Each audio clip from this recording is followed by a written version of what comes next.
오늘은 마태복음 강해 설교 233번째 시간입니다. 오늘은 거절하지 말라는 제목으로 하나님 말씀을 증거하겠습니다. 우리가 지금 예수님의 산상수훈을 같이 배우고 있는데 그 가운데에서도 예수님께서 우리가 악한 자를 대적하지 않는 법에 대한 자세한 실천 사항들을 알려주고 계시는데 그 가운데에서 우리가 지난주부터 보기 시작한 말씀이 이제 마지막 말씀인데요. 뭐였냐면 구하는 자에게는 주고 꾸고자 하는 자에게는 거절하지 말라는 거였는데, 그런데 이게 우리가 참 주는 게 우리한테 너무 어렵잖아요. 받는 건 어떻게든 하겠는데 우리의 본성이 받는 건 악착같이 받을 수 있겠어요. 그런데 주는 건 이게 너무 허전하고 아쉽고 아깝고, 주는 건 우리의 본성과 안 맞는 것 같아요. 그러다 보니까 여러분, 신앙이란 뭐냐면 결국은 본성을 이기는 거예요. 우리의 본성은 나서 살다가 아프다 죽어요. 그게 인간의 본성이에요. 그런데 신앙이란 뭐냐면 죽는데 안 죽어요. 이게 놀라운 거예요. 그리고 우리의 본성은 사랑받는 것을 좋아하는데 신앙이란 사랑하는 거잖아요. 하나님이 우리를 사랑하셔서 독생자를 주시고 그 독생자가 우리를 구원해 주시는 게 이 신앙의 신비란 말이죠. 그러니까 여러분, 신앙을 갖는다는 건 뭐냐? 본성을 이기는 힘을 얻는 것이고 본성을 뛰어넘는 능력을 얻는 거예요. 그래서 우리가 준다라고 하는 것의 세 가지 의미가 무엇인지를 지난 시간에 한번 공부했거든요. 준다, 왜 줘야 되는가? 준다는 건 무슨 의미인가? 우리가 첫 번째로 준다는 것은 은혜의 통로로 쓰임받는 것이다 라고 하는 말씀을 지난주에 나눴습니다. 준다는 게 뭐냐? 은혜의 통로가 되는 것이다. 우리는 다 은혜의 종점이 되길 원하잖아요. 은혜의 종착점이 되기를 원하고 내가 은혜의 창고가 되기를 원한단 말이죠. 그러니까 은혜는 나한테서 끝나야 돼. 은혜는 내가 다 가져야 돼. 은혜는 내가 다 모아야 돼. 그런데 그게 아니라 하나님은 내가 받은 은혜를 흘려보내주는 통로로 우리를 활용하기를 기뻐하신다는 거예요. 그러니까 내가 하나님을 만났다, 내가 예수 그리스도의 구원을 받았다, 얼마나 좋습니까? 그런데 그게 끝이 아니라는 거예요. 그걸 가지고 계속해서 고백하고 선포하고 나누면서 더 많은 사람들에게 하나님을 만날 수 있는 길을 열어주는 거, 더 많은 사람들한테 예수님을 만나 구원받는 그 기쁨을 나누어 주는 게 우리의 큰 하나님이 주신 사명인데, 그렇다면 복음만 그러냐? 아니, 물질도 마찬가지라는 거예요. 물질도 왜 주셨는가? 그 물질을 내가 은혜의 통로가 되어서 필요한 자들에게 베풀어주는 하나님의 사람으로 쓰임받기 위해서 주셨다. 이게 첫 번째 의미였고, 두 번째는 뭐냐면 준다는 것은 믿음의 시험대에 서는 것이다 라고 했어요. 준다라고 하는 이 행위가 믿음의 시험대에 서는 것이다. 오늘날에는 황제의 총칼도 없고 공산군도 없고, 오늘날에는 나를 핍박하는 그 어떤 독재도 없어요. 겉으로 보면 굉장히 자유로운 것 같아요, 믿는 것이. 그런데 오늘날 우리를 위협하는 가장 극심한, 가장 무서운 적은 뭐라고 했어요? 물질입니다. 그러니까 물질이 우리의 주인이 돼버려서 물질이 돈 버는 것에 모든 것을, 우리의 정신을, 우리의 현실을 다 몰아가서 돈 버는데 말고 시간을 못 쓰게 만드는 거죠. 그러니까 돈 버는데 바빠서 기도도 못 하는 거예요. 돈 버는데 바빠서 예배도 못 드리고, 돈 버는 게 바빠서 남에게 주지 못해. 여러분, 결국은 이것이 우리가 물질의 노예가 되는 길인데, 현대를 살아가는 우리가 얼마나 많이 필요 이상으로 물질의 노예로 살아가는가 하는 것을 깨닫자는 거죠. 그래서 믿음의 시험대에 선다는 건 뭐냐? 우리가 하나님을 따르기를 원한다면 우리가 기꺼이 물질을 주인 삼는 삶을 내려놔야 된다. 그래서 줄 것은 주고 나눌 것은 나누고 베풀 것은 베풀고 사는 것은 무엇을 의미하는가? 물질이 나의 주인이 아님을 고백하는 것이죠. 그리고 세 번째, 마지막으로 준다는 것은 바로 예수님의 사역에 동참하는 것이다. 예수님은 주려고 오신 분이거든요. 그러니까 예수님 자체가 모든 필요한 자에게 주고, 얻고자 하는 자에게 주고, 꾸고자 하는 자에게 주신 분이 예수님이었어요. 무엇까지 줬어요? 생명까지 주셨잖아요. 생명과 구원과, 그분은 우리에게 모든 필요와 모든 먹을 것과 모든 구할 것과 나눌 것과 낳을 것과 모든 것이 되셨어요. 우리의 꿈과 소망과 미래가 되셨죠.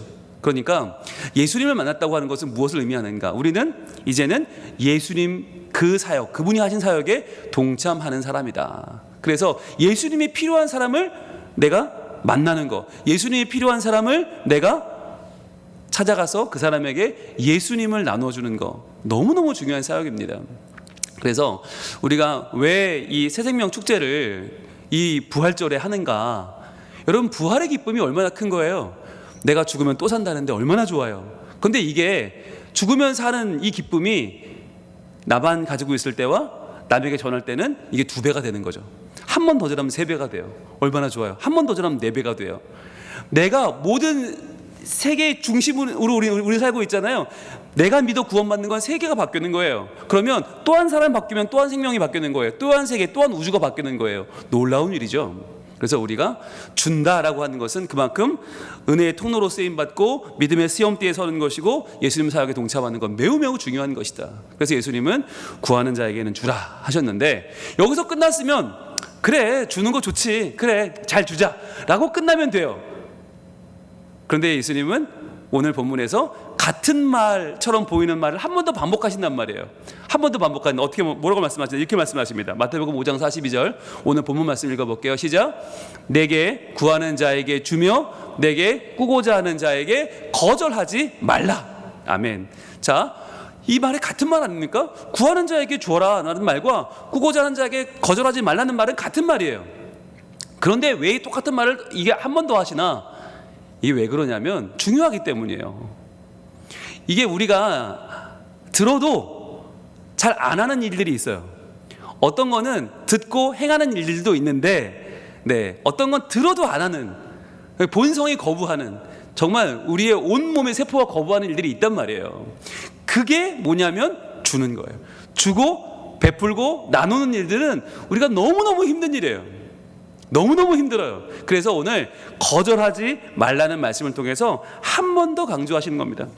자, 그렇다면 여러분 오늘 우리가 굉장히 중요한 말씀을 오늘 배우게 될 텐데, 왜 우리에게 물질을 구워주고 나누어주고 베풀어주고 흘려보내는 일에 대해서 거절하지 말라고 한 번 더 말씀하시는가? 왜 우리 마음속에 있는 그 뿌리 깊은 거절감을, 이 거절의 본능을 주님은 오늘은 부시고 넘어가라고 하시는가? 자, 첫 번째는 뭐냐면 물질은 축복이 아니라 은사이기 때문이에요. 여러분 이게 아주 중요합니다. 물질이 축복이냐 은사냐, 굉장히 중요한 거예요. 여러분 물질이 축복입니까 은사입니까? 많은 분들이 물질을 축복으로 알아요. 그런데 여러분 축복이라면 예수 믿어 물질을 모두가 다 얻어야 맞는 거 아니에요? 축복이라면, 예수 믿는 축복이 물질이라면 누구나 다 받아야 되는데 그렇지는 않아요. 예수 믿어도 부자인 사람이 있고 가난한 사람이 있고, 예수 안 믿어도 부자인 사람이 있고 가난한 사람이 있어요. 그거는 예수 믿어서 부자 되는 건 아닌 것 같아. 그런데 예수 믿는 사람 중에서 하나님이 주시는 물질을 받는 사람이 분명히 있고, 우리가 거부할 수 없는, 부인할 수 없는 하나님의 은혜로 받는 물질이 있단 말이죠. 그럼 이건 왜 주는 건가? 물질 자체가 축복은 아니지만 그게 뭐냐? 은사예요, 은사. 그래서 돈을 더 빨리 버는 분들도 있고 더 많이 버는 분들도 있고 필요 이상의 돈을 벌 수 있는 분들도 있어요. 물론 그게 죽었다 깨어나도 안 되는 분도 있죠. 그 은사가 없는 거니까 그건 할 수 없어요. 그런데 어떤 분들은 그 물질의 은사가 있는 분들이 있어요. 그럼 어떻게 해야 됩니까? 어떻게 해야 돼요? 우리 중에서 찬양의 은사가 있는 분들, 성대를 타고난 분들, 톤이 워낙 좋은 분들, 박자 감각이 있고 절대 음감이 있는 분들은 어떻게 해야 돼요?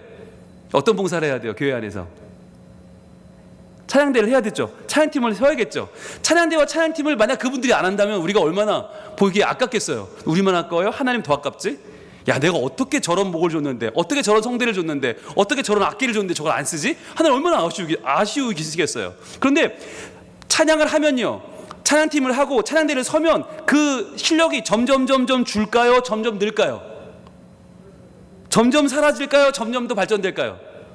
네, 점점 발전합니다. 점점 발전해요. 여러분 이게 모든 은사가 마찬가지인데, 방언의 은사도 방언을 받고 안 하면 없어집니다. 그런데 하면 계속 이게 유지가 됩니다. 운동도 마찬가지잖아요. 모든 은사는 마찬가지예요. 하나님이 주신 모든 것들은 잘 쓰면 더 늘고 안 쓰면 녹슬어 없어져요. 마찬가지예요. 물질도 마찬가지다. 물질도 은사예요. 여러분 물질이 은사라는 것을 좀 깨달으셨으면 좋겠어요.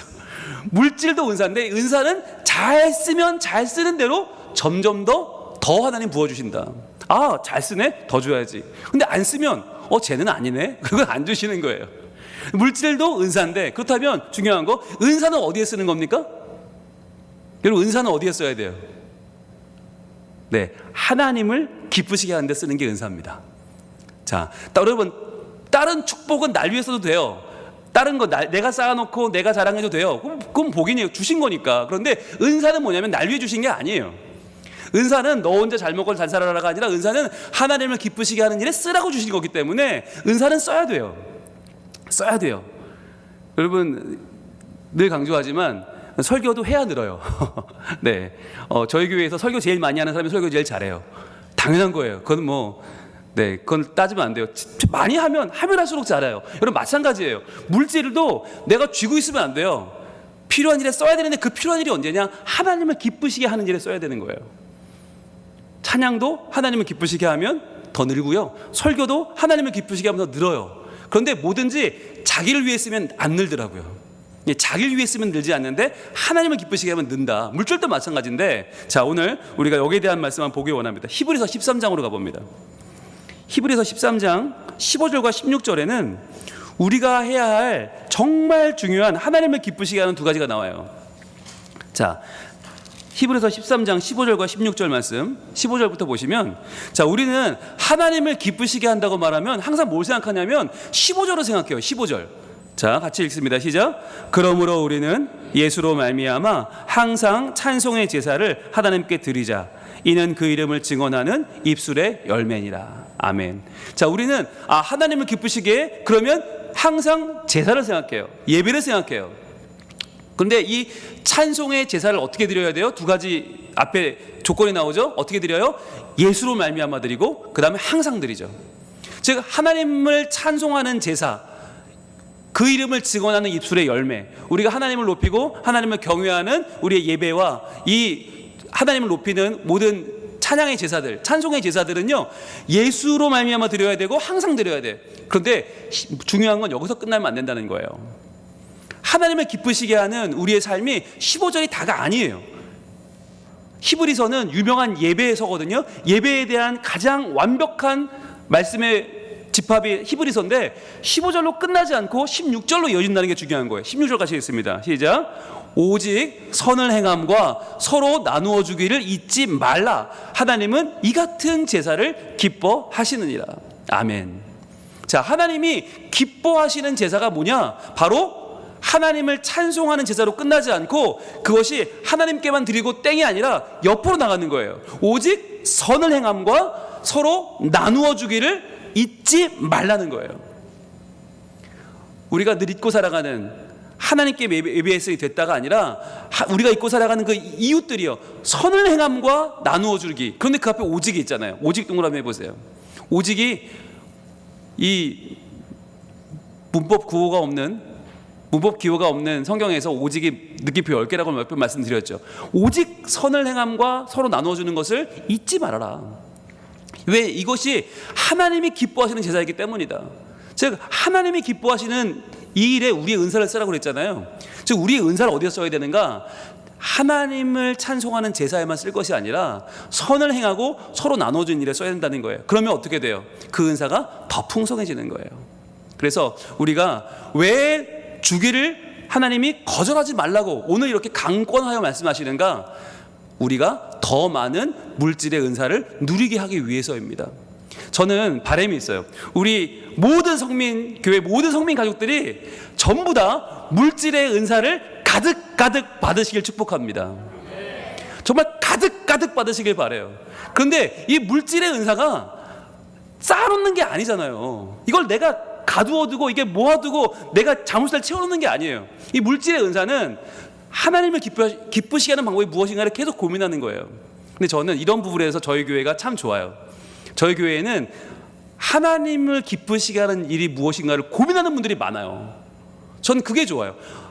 어떤 교회는 가면 하나님을 기쁘시게 하는 일은 관심이 없고 우리 교회를 세우는데, 우리 교회의 전통, 우리 교회의 이름을 내고 우리 교회가 뭔가를 하는데, 그렇게만 해도 좀 좋은 교회죠. 어떤 데는 우리 당회의 권위를 위한 거, 일부 사람들을 위한 걸 하는데 더 많은 힘을 쓰는 교회들도 있어요. 그런데 저희 교회는 보면 우리 교회 이름을 내기보다 하나님이 기뻐하시는 일을 찾는 분들이 더 많아요. 저는 이러한 분들이 더 많아지길 소원합니다. 그래서 정말 하나님이 기뻐하시는 일에 내가 쓸 수 있는, 드릴 수 있는, 나눌 수 있는, 베풀 수 있는 그러한 물질을 하나님 제게 더 많이 허락해 주시기를 원합니다. 여러분, 그렇게 기도하면요, 얼마나 귀할까? 얼마나 하나님 기뻐하실까? 저는 그 기도만큼 하나님이 외면할 수 없을 것 같아요. 하나님의 영광을 위해서, 하나님이 기쁘시게 하는 일을 위해서, 잃어버린 영혼을 구원하기 위해서, 하나님 나라를 견고히 세우기 위해서 저에게 물질을 주시면 그 물질을 가지고 제가 열심히 하나님을 기쁘시게 하는 일에 쓰겠습니다. 여러분, 담대히 이러한 기도를 드릴 수 있길 바랍니다. 다 우리는 욕심 때문에 구하니까 문제지, 정욕으로 구하니까 그게 시험거리가 되지, 아니요, 물질을 위해 기도하는 게 왜 문제예요? 기도하세요. 그러나 하나님을 기쁘시게 하는 일을 위해 내가 은사로 그 물질을 사용하기를 원합니다. 이것을 빼놓지 말고 기도할 수 있길 바랍니다. 자, 두 번째인데요, 자, 우리에게 구워주기를 거절하지 말라라고 말씀하실 때 중요한 포인트 두 번째가 뭐냐면 바로 구워주는데도 매너가 있다는 거예요. 구워주는데도 매너가 있다. 여러분, 세상 사람들은 구워주는 일을 뭘로 하죠? 이걸 밥벌이로 합니다. 구워주고 이자 받는 거, 그게 이분들에게 굉장히 중요한 밥벌이죠. 이거 엄청나게 많아요, 이렇게 살아가는 분들이. 그런데 그러다 보니까 이분들에게 뭐가 있나? 채권자의 권리라는 게 있어요. 그러니까 채무자는 돈 빌려가면 그때부터는요, 예, 여러분 영화나 드라마 보세요. 얼마나 험한 꼴을 당합니까? 그 돈 못 갚으면 얼마나 자존심 상하고, 얼마나 정말 뭐 신체 포기각서 이런 거 막 쓰라고 그러고, 막 언제까지 안 가져오면 가족들이 가만히 안 둘 거야 뭐 이러면서 그냥 다 죽일 거야 뭐 별의별 소리 다 하잖아요. 이게 세상의 방법이에요. 세상은 어려운 사람에게 돈 빌려주고 그것 가지고 이자놀이하고 그것 가지고 자기의 욕심을 채워나가는 게 세상의 방법이에요. 그런데 하나님의 자녀는 다르단 말이에요. 하나님 자녀는 구워달라 할 때 거절하지 말고 구워주는 이 것이 끝나는 게 아니라, 구워줬으면 됐지가 아니라 그때부터 우리가 더 조심스러워야 된다. 내가 구워준 그 사람에 대해서 더 예의 있게 해야 되고, 더 존중해야 되고, 하나님의 자녀로서 더 우리는 선한 마음을 가져야 된다는 거예요. 그래서 우리가 신명기 24장으로 한번 가봅니다. 신명기 24장에 하나님께서 우리에게 율법을 주실 때 참 디테일하게 주셨어요. 신명기 24장 10절부터 보시면, 신명기 말씀은 가나안 땅 들어가기 직전에 하나님이 들어가면 이렇게 살아라, 약속의 땅에 살 이스라엘 백성들, 하나님 백성이 살아갈 삶의 내용을 주셨는데, 신명기 24장 10절 말씀 이렇게 말씀하십니다. 시작. 내 이웃에게 무엇을 구워줄 때에 너는 그의 집에 들어가서 전당물을 취하지 말고 그랬어요. 자, 구워주면 당연히 전당을 잡아야죠. 내가 뭔가를 확보하고 있어야 그 돈 안 갚으면 이거 가질 거 아니에요. 그런데 그렇게 하는 건 좋은데 집에 들어가지 말라는 건 무슨 말일까요? 무슨 말이에요? 여러분, 돈을 빌릴 상황이 되었다면 그 집은 지금 형편이 좋아요, 나빠요? 나빠요. 아마 돈 문제 때문에 집안 치우지도 못했을 뿐더러 사람 사는 꼴이 아닐 거예요. 그런데 그 집에 들어가서 네가 필요하다고 해서 전당물을 취해 나오면 그 사람의 마음은 어떻겠느냐? 얼마나 자존심이 크게 상하겠냐? 인간의 존엄성이 무너지는 거 아니냐? 그러니까 그 집에 들어가지 말고 어떻게 하라고요? 11절, 너는 밖에 서 있고 내게 꾸는 자가 전당물을 밖으로 가지고 나와서 내게 줄 것이며, 예, 이렇게 말하는 거예요. 적어도 우리가 돈을 빌려줄 수는 있지만 그 사람의 존엄성까지 내가 빼앗을 수는 없다. 그러니까 집 안에, 그 사람 집 안에는 그 사람의 존엄성이 존재하는 그 사람의 공간 아닙니까? 그것을 우리가 넘볼 수 없다는 거예요. 그러니까 함부로 뚫고 들어가면 안 된다는 거예요. 내가 돈을 빌려줄 수 있지만 그 사람의 집 안에 있는 그 공기까지, 그 가정에 있는 분위기까지 내가 해줄 수는 없다라고 하는 것을 하나님은 말씀하고 있는 거죠. 그러면서 조금 더 구체적으로 12절입니다. 그 가난한 자이면 너는 그의 전당물을 가지고 자지 말고. 자, 주로 전당물이 뭐란 얘기예요?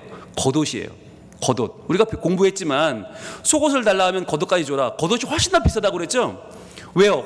겉옷은 이 당시에 이불이에요. 이불, 침낭이에요. 속옷은 없어도 되는데 겉옷은 없으면 안 돼요. 왜냐하면 이 팔레스타인 지방이 사막 지방 아닙니까? 광야는 일교차가 너무 심해서 낮에는 더워 죽고 밤엔 추워 죽어요. 여러분, 혹시 몽골에 단기 선교 가보신 분들은 아마 잘 아실 겁니다. 몽골의 낮은요 더워 죽어요. 몽골의 밤은 추워 죽어요. 그래서 한여름에 난로를 펴요. 게르에서 주무셔 본 분들은 그 난로 돌아가면서 밤새면서 그 불침번 쐬면서 난로 때워본 기억이 있을 거예요. 난로 불 꺼지면 다 얼어 죽어요. 그런 상황이 이스라엘도 똑같은데, 이스라엘에서 그러면 그 전당물을 가지고 자버리면, 내가 그 사람 겉옷을 빼앗아 자버리면 그 사람 어떻게 돼요? 얼어 죽는 거예요. 그날 밤을 지낼 수가 없는 거예요. 그래서 어떻게 하라고요? 13절에 해 질 때에 그 전당물을 반드시 그에게 돌려줄 것이라. 해 지기 전에 돌려줘야 돼요.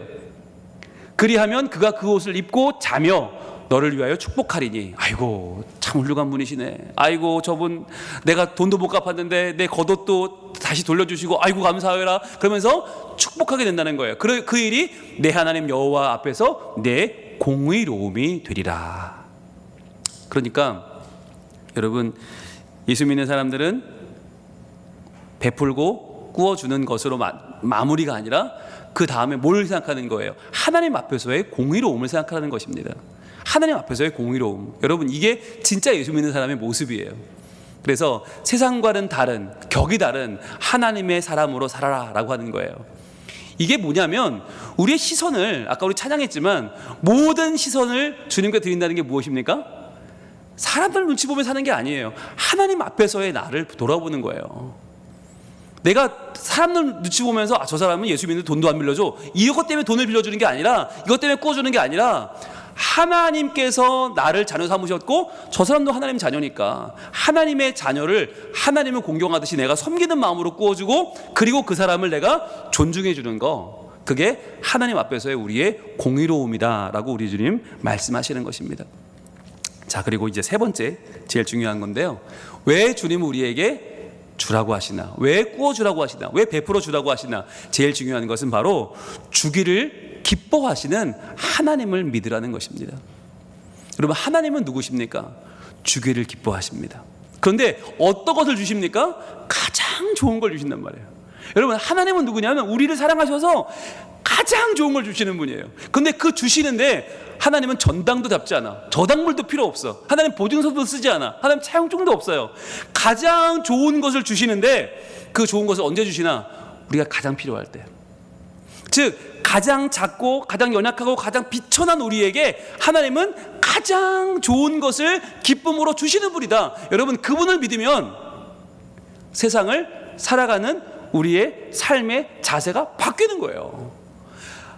우리가 하나님을 바르게 알아야 된다, 하나님에 대한 아는 지식이 필요하다. 왜요? 하나님을 아는 지식이 생기면 그분 안에서 사는 삶은 달라질 수밖에 없고, 그분과 함께 사는 삶은 달라질 수밖에 없고, 하나님을 의지하여 사는 삶은 이전의 삶과는 같을 수 없기 때문이에요. 자, 그렇다면 과연 주기를 기뻐하시는 하나님, 그분은 어떤 분이신가? 그분은 어떤 분이시기에 우리에게 이렇게 너희도 베풀고 나누고 주는 것에 인색하지 말라고 말씀하시는가? 우리 누가복음 12장 한번 가보겠습니다. 누가복음 12장 32절에 보시면 거기 아주 중요한 말씀이 나와요. 누가복음 12장 32절. 우리 주님께서 뭐라고 말씀하시냐면, 자, 누가복음 12장에는 어리석은 부자 이야기가 나오거든요.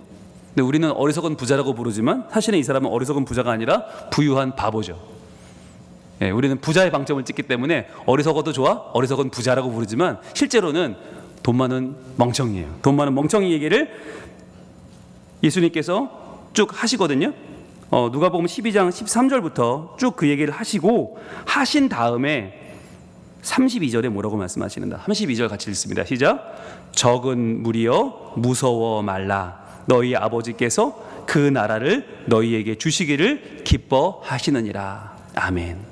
뭐라고 불러요? 제자들을 적은 무리여라고 불러요. 적은 무리여. 그러면 많은 무리 누굽니까? 세상 사람들이죠.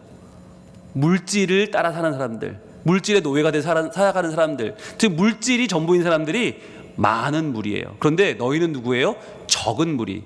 물질을 택하지 않고 예수님 의지하여 살기로 결정한 우리는 적은 무리인데, 여러분, 이 적은 무리라고 하는 단어가 뭐냐면 양떼입니다. 양떼. 원어를 보면 양떼예요. 그러니까 적은 무리여, 적은 양들아. 그러니까 적어도 뭐 숫자는 적지만 뭐 맹수가 아니에요. 뭐 하이에나도 아니고요, 이리도 아니고, 이건 사자도 아니고, 숫자도 적은데 그나마 양이야. 그러면 힘 없죠. 뭐 무기도 없죠. 아무것도 없는 약해 빠진 자들, 숫자도 적지만 양떼인 자들아. 그런데 뭐라고 말씀하세요? 무서워하지 말라. 왜? 얼마나 무섭겠어요. 숫자도 적은데 양이야. 아무것도 할 게 없어. 남을 이겨먹을 게 하나도 없어. 하나님의 자녀가 바로 그런 모습을 세상에 살고 있다는 거예요. 완전히 세상에 볼 때는 바보죠. 야, 저 사람들은 뭐 자기를 지킬 수 있는 게 없어. 하나님이 믿는데 하나님 안 보이니까 하나님 없는 것 같아. 바로 적은 무리요. 그런데 무서워 말라. 두려워하지도 말고 무서워하지도 말라. 왜? 너희 아버지께서 그 나라를 너희에게 주시기를 기뻐하시느니라. 그 나라는 무슨 나라예요? 하나님 나라죠. 하나님 나라. 가장 아름답고 가장 풍요롭고 가장 완전한 그 나라를 너희에게 주시기를 기뻐하시느니라. 여러분, 그런데 여기서 기뻐하다는 단어가 중요해요. 이 단어가 그냥 와 기쁘다, 아이 좋아라가 아니에요. 여기서 말하는 기뻐하신다는 단어는 유도케오란 단어인데, 유도케오라고 하는 이 헬라어는 무슨 뜻이냐면, 유도케오는요 선호도를 말하는 거예요. 선호도. 이것과 이것이 있는데 뭐가 좋으시겠습니까? 이게 훨씬 좋네요. 나 이게 훨씬 더 기뻐요. 나 이거 훨씬 더 좋아요. 이게 유도케오예요. 즉 그러니까 지금 하나님이 우리한테 그 하나님 나라를 우리에게 주시고는 아 기쁘다 좋다 하시는 게 아니라, 이 나라를 저 물질을 따라 살아가는 저 많은 무리에게 주는 것보다 나는 바로 물질보다는 나를 선택한 너희에게 주는 것을 정말 훨씬 더 기뻐해. 나도 이게 훨씬 더 좋아. 난 분명히 너희에게 줄 거야 라고 하는 선택의 집중을 지금 보여주고 계신 단어가 유도케오예요. 기뻐하시느니라예요. 즉 너희는 하나님이 선택하기에 너무너무 기쁘고 너무너무 사랑스럽고 너무너무 하나님이 보시기에 충만한 자들이야 라고 하는 이야기가 기뻐하시느니라예요. 여러분, 어느 편에 서시겠습니까? 여러분, 적은 무리에 서시겠습니까? 아니면 세상의 많은 무리들에 속해 사시겠습니까? 오늘도 많은 무리들이 돈 걱정을 합니다. 오늘도 많은 무리들이 돈 때문에 삽니다. 오늘도 많은 무리들이 돈이 없어 갈급해하고 돈 때문에 자기 인생을 겁니다. 여러분, 그들에게는요 하나님의 나라가 없어요. 그런데 그 물질이 아니라 그 물질을 은사로 알고 그 물질을 하나님을 기쁘시게 하는데 어떻게 써야 되나를 고민하고, 어떻게 그 물질을 통해서 하나님을 내가 높일 수 있을까, 하나님을 경외할 수 있을까, 하나님을 나누고 전할 수 있을까 고민하는 자들에게는 하나님이 그 나라 전체를, 하나님 나라 그 전체를 너희에게 주시기를 기뻐하신다라고 말씀하시는 거예요. 여러분, 하나님은 그런 분이세요. 우리가 하나님을 믿는다면 오늘을 사는 우리의 생각이 달라야 되는 거예요. 오늘을 사는 우리의 두려움도 달라야 되고, 우리의 아쉬움도 달라야 되고, 우리의 간절함이 달라야 되는 거예요. 하나님 조금 더, 하나님 조금 더, 지금 빨리 채워주세요가 아니라, 하나님 제가 하나님이 주시는 이 놀라운 나라를 소유했는데, 이 너무너무 큰 나라를 제가 받았는데, 하나님 어떻게 하면 내가 이 풍성함을 가지고 제가 하나님의 영광을 위해서, 하나님의 기쁨을 위해서 제가 하나님의 도구로 무엇을 할 수 있을까요? 라고 기도하게 되는 것. 여러분, 그러니까 하나님을 알면 기도가 바뀌는 거예요. 자, 그러면 어떻게 하면 우리가 그 나라를 주신, 그 우리에게 주시길 기뻐하시는 하나님 앞에 살 수 있을까? 실천적인 내용이 바로 그 다음 절에 나와요. 33절 같이 읽습니다. 시작. 너희 소유를 팔아 구제하여 낡아지지 아니하는 배낭을 만들라. 곧 하늘에 둔 바 다함이 없는 보물이니 거기는 도둑도 가까이 하는 일이 없고 좀도 먹는 일이 없느니라. 아멘. 여러분, 돌아보면 저희 집은 참 가난했어요. 저희 집은 정말 가난한 집에 살았는데 저는 한 번도 그 가난함을 아쉬워해 본 적이 없는 것 같아요. 희한하죠? 가난한데 왜 가난함이 아쉽지 않았을까? 돌아보면 저희 어머니가 한 번도 우리에게 없는 티를 내신 적이 없어요. 너무너무 사랑해 주셨어요. 너무너무 사랑해 주셔서 저는 가난한지도 모르고 컸어요. 맨날 반찬 없이 밥만 먹으면서도 남들도 다 그런 줄 알았어요. 우리만 이런 줄 몰랐어요. 항상 연탄불 갈면서 그거 꺼트리면 욕먹고, 그거 가서 연탄 사오고 번개탄 불 피면서도 그 매캐한 이산화탄소에서 맨날 먹고 살면서도 그게 부족한 줄 모르고 살았어요. 왜냐하면 우리 어머니가 저를 진심으로 사랑해 주셨기 때문이에요. 여러분, 신앙이란 어떤 것입니까? 신앙이란 남들보다 잘 먹고 잘 사는 게 아닙니다. 신앙이란 뭐냐면 내 아버지, 내 하늘 아버지가 나를 정말 사랑하신다라고 하는 것을 누리며 사는 거예요. 그러면요, 세상에 부러운 사람이 없어요. 세상에 그 어떤 사람도 나와 비교할 사람이 없는 거예요. 여러분, 그런 얘기를 저는 자주 들었어요. 너는 참 없는 집안에서 잘 컸다. 너는 참 어려운 집안에서, 참 가난한 집안에서 참 어렵게 컸는데 너한테 그런 모습이 잘 보이지 않는구나 라는 이야기를 저는 많이 들었거든요. 그럼 속으로 기분 되게 나빴어요. 우리 집이 어때서? 우리 집이 어때서? 우리 엄마 얼마나 나를 잘해주는데, 얼마나 나를 사랑하는데, 얼마나 정말 해줄 수 있는 건 없었지만, 그러나 그 못해주는 것 이상의 저를 향한 관심과 사랑을 부어주셨는데요. 저는 그게 너무 충분해서 어디 가도 기죽지 않았어요. 물론 교회 다니는 아이였기 때문에 하나님이 주시는 견고함이 있었죠. 믿음의, 신앙의 자랑스러움이 있었죠. 그러나 그만큼 저를 붙잡아준 건 저희 어머니셨거든요. 저는 예수 믿으면서 하나님을 믿는다는 게 어떤 건지를 저희 어머니를 통해서 저는 많이 배웠어요. 우리 어머니가 저렇게 나를 사랑해 주시니까 나는 어디 가도 기죽지 않지. 난 어디 가도 우리 엄마 떠올리면 난 뭐든지 할 수 있어. 그렇다면 하나님은 나에게 더 큰 분이시잖아.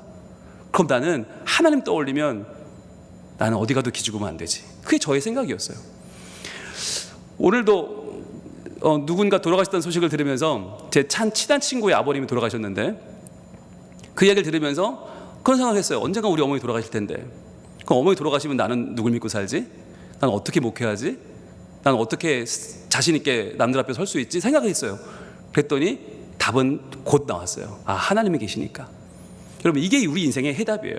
하나님이 계시니까 우리는 어려움도 이길 수 있고, 하나님이 계시니까 우리는 어려워도 살 수 있고, 하나님이 계시니까 우리는 아무리 부족해도 이건 나에게 상관이 없어요. 오히려 이것을 뛰어넘는 더 하나님의 위대한 사역에 우리가 동참할 수 있는 거예요. 그게 33절인 거예요. 자, 33절 말씀 보세요. 너희 소유를 팔아 구제하여, 이렇게 나오죠. 자, 너희 소유를 팔아 구제하여. 여기서 보세요. 너희의 많은 소유가 아니에요. 너희의 소유를 다 팔라는 것도 아니에요. 너희의 어마어마한 집이 있고 어마어마한 땅이 있고 어마어마한 부동산이 있는 사람들아 팔아라가 아니에요. 너희의 소유, 너희 가지고 있는 거 많든 적든, 그게 다든 일부든 아니 관계없어. 그 소유를 팔아 구제하라. 너희가 할 수 있는 만큼, 너희가 가지고 있는 너희의 현실의 소유, 즉 너희가 붙잡고 살아가는 너희의 소유, 그거 너희 것이 아님을 알고 팔아 구제하여 무엇을 만들어요? 낡아지지 아니하는 배낭을 만들라. 여러분, 이 땅의 배낭은 다 낡지 않습니까? 아무리 애지중지 명품 가방도요, 쓰다 보면 나가서 버려야 돼요. 그래서 계속 들면 어떻게 돼요? 그 안에서 뚝뚝 새요. 물건들이 새고 헤어져서 다 버려요. 그런데 낡아지지 아니하는 배낭이 있는데, 그게 뭐냐? 너희 소유를 팔아 구제하는 것이다. 너희가 소유를 팔아 구제하면 그것은 절대로 낡아지지 아니하는 배낭이 되어서 곧 하늘에 둔 바 다함이 없는 보물이 된다는 거예요. 하늘에 둔 다함이 없는 보물. 여러분, 그게 우리가 이 땅에서 팔아 구제하여 나눠주는 일이라는 거예요. 여러분, 이것을 기억하시기 바랍니다. 평생을 끌어모으는 사람이 있어요. 많이 모아놓고 어떻게 해요? 많이 모아놓고 돌아가세요. 우리 인생은 아무도 모르잖아요. 근데 모아놓고 돌아가시면 그대로 끝나요? 아니요. 자식들이 전쟁이 벌어지죠. 하나라도 더 가지려고, 하나라도 더 뺏으려고, 하나라도 안 뺏기려고, 그때부터 난리가 나요. 여러분, 결국 뭐 한 거예요? 평생 안 먹고 안 쓰고 재앙을 모은 거예요. 전쟁을 모은 거예요. 그리고 자식들의 전쟁을 보며 죽어요. 여러분, 정말 하나님이 쓰시는 하나님의 사람은 어떤 사람이냐? 자, 하늘에 둔 바 다함이 없는 보물이 있는데, 그 보물은 거기에는 어때요? 하늘에는 도둑도 가까이 하는 일이 없고 좀도 먹는 일이 없느니라. 즉, 빼앗기지 않는다는 거죠. 절대로 빼앗기지 않는다. 여러분, 이 말씀을 저는 어떻게 상기하게 되었냐면, 제가 참 좋아하는 부산장신대학교 허원구 총장님, 그분이 항상 하시는 말씀이 있어요. 허원구 총장님이 목회하시면서 산성교회에서 100가정 이상을 파송했습니다. 선교사로. 어마어마한 거죠. 저희 교회는 지금까지 파송 2가정 했는데, 산성교회는 100가정을 넘게 파송했어요. 어마어마한 일을 하셨어요. 진짜 평생을 바쳐서 선교하셨어요. 그리고는 저한테 만나서 하시는 얘기가 뭐냐면, 홍 목사, 목회하면서 남는 건 준 거밖에 없더라. 내가 준 거밖에 남는 게 없더라. 58개의 교회를 지었고 100가정 이상을 파송했고, 정말 어렵다 그러면 다 도와주고, 정말 필요하다면 가서 도와주고, 전세를 다니면서 선교사들을 지원하고, 지금까지 그 일을 하셨는데, 지금 교회도 은퇴하고 총장도 은퇴하고 다 끝나고 이제 나와서 남는 게 뭐냐면 준 것만 남는다. 그래서 그 황구 총장님이 지금 딱 남은 게 뭐냐면 산성교회 은퇴하면 받은 집 하나가 딱 있거든요. 그걸 파신다는 거예요. 목사님, 그거 팔면 부산에 거할 데가 없는데요? 그거 팔면 목사님 앞으로 계실 데가 없는데요? 그걸 팔아서 뭐하나? 전 세계를 다니시겠다는 거예요. 전 세계를 다니면서 선교사들을 위로하고 선교사들을 재교육하고 그들을 만나서 한 사람 한 사람 이야기를 들어주는 순회 선교사가 되겠다 하셔가지고, 이번에 지난 주일날 총회 순회 선교사 파송 예배를 드렸어요. 산성교회 은퇴식 겸 원로 목사 추대식 겸 총회 순회 선교사 파송 예배. 저는 가슴이 떨렸어요. 그리고 그날 그분이 서서 이렇게 원로 목사 추대되면서 답사를 하시는데, 저희 집사람은 그러더라고요. 여보, 청년 같다. 청년 같다. 아니, 사역을 다 마치고 은퇴하는 분이 청년 같아요. 목소리가 쩌렁쩌렁해요. 두려울 게 없는 거예요. 아니, 하나 남은 집을 팔아 선교사들에게 가는 분이 두려울 것이 없고 막막한 게 없고 아쉬울 게 없고 온 교인 앞에서 여러분 저 갑니다 하고 하시는데, 그렇게 멋있을 수가 없는 거예요. 다시 한번 제 뇌를 스치는 그분의 한마디, 홍 목사, 준 것만 남더라. 준 것만 남는 거야. 여러분, 저도 모르겠어요. 따라할 수 있을지도 모르겠어요. 저는 그만한 선교 스피릿이 없어서 그분 가신 길을 똑같이는 못 가겠지만, 그러나 다짐한 건 있어요. 그렇구나. 준 것만 남는구나. 잘 줘야겠다. 하나님 기뻐하시는 일에. 왜? 하나님은 어마어마한 부자시고 하나님은 온 땅의 주인이신데, 그분이 하시는 일에 내가 쓰임받을 수 있다면 얼마나 감사한 일인가. 이 땅에서 하나님 더 주세요, 더 주세요, 조금 더요, 조금 더요, 제가 다 먹을래요, 이렇게 기도하다 끝날 거냐? 아니면 하나님 제게 물질의 은사를 주시면 제가 그 물질의 은사로 하나님을 기쁘시게 하는 일을 마음껏 할 테니 하나님 저 마음껏 써주세요. 제가 다 주고 다 드리고 다 나누고 하나님의 위대한 일을 다 이루어내고 마침내 저 그 나라에 기쁜 마음으로 가기를 소원합니다. 저는 그 마음이 생겼어요. 그리고 바라기는 우리 성민 가족들이 그 마음으로 이 땅에 살면서 하나님의 온 땅의 주인이신 그분의 모든 풍성함을 은사로 누리면서 정말 다 받아서 다 누리고 다 잘 쓰고, 그래서 하나님이 내가 성민교회에 물질 주길 참 잘했다. 내가 성민가족들한테 물질을 부어주길 참 잘했다. 내가 성민교회 한 가정 한 가정에게 한 사람 한 사람에게 내가 이 세상 물질의 복을 다 주길 너무너무 잘했다. 그래서 그 물질로 하나님의 나라를 이 땅 가운데 세워가는, 그래서 하나님께서 주신 복으로 하나님의 영광을 아름답게 이루어가는 우리 모두가 되기를 우리 하나님 원하고 계십니다. 이 시간에 우리 찬양할 텐데요, 온 땅의 주인이신 주님, 여러분 보세요. 우리는 누구예요? 오늘 피었다 지는 이름 없는 꽃과도 같아요. 바람에 이는 파도와도 같고요, 그냥 쉽게 없어지는 안개와도 같아요. 한 생명이 가는 게 아무것도 아니더라고요. 그런데 그 인생의 의미 있는 이유는 무엇입니까? 나로 인함이 아닌 주가 행하신 일로, 나의 행함이 아닌 오직 주로 인하여, 우리가 주님의 영광을 위해 일할 때 하나님께서 우리의 부르짖음을 들으시고 우리를 귀하다 하시며 우리가 하는 일에 복을 주시고 우리가 하는 일들을 통해서 영광을 받으실 줄로 믿습니다. 우리의 물질과 우리의 소유와 우리의 자존심과 우리의 모든 삶의 정성과 열정을 내가 다 누리고 내가 종착역이 되는 게 아니라 나누어주고 흘려보내주고 도와주고 감싸주고 세워주고 함께해서 결국은 우리 모두가 복음의 은총을 누리는 하나님의 백성들, 하나님께 영광 돌리고 하나님 나라를 이루어가는 주님의 거룩한 자녀들이 다 되기를 우리 하나님 원하고 계십니다. 찬양하겠습니다.